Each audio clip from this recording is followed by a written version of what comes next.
bangsa Tuan. Apabila ada pikiran-pikiran belah provinsi nyobek terluku. Kerana pikiran-pikiran belah provinsi, dia 12 provinsi sama Aceh. Nyo mohon Tuan dan kawan-kawan minta mohon. Seluruh rakyat Aceh bermohon. Aceh satu. Sejak Aceh Abdul Rahman sampai ke Madinah Aceh satu. Selama Indonesia masih kokoh, Aceh harus satu. Hanya pecah provinsi. Kerana pikiran-pikiran pihak-pihak kelompok daripada orang Aceh sendiri untuk belah provinsi. Benar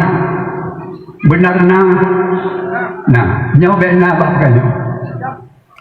Apabila kita jadi belah provinsi, sebahagian provinsi Aceh kena digabungkan dengan Sumatera Utara.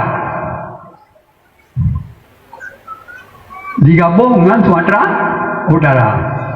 Apabila digabung dengan Sumatera Utara, ditalu maka provinsi Aceh le Sumatera Utara. Gak ada nama Aceh.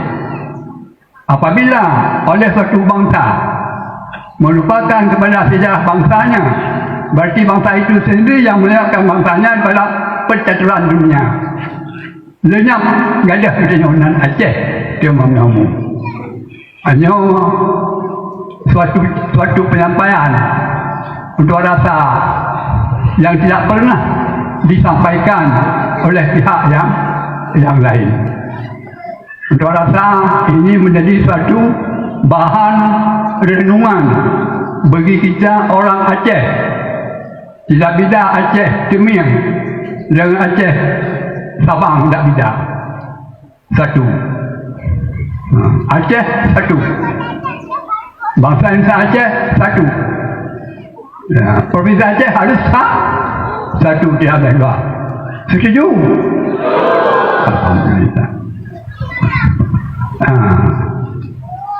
Alhamdulillah. Alhamdulillah.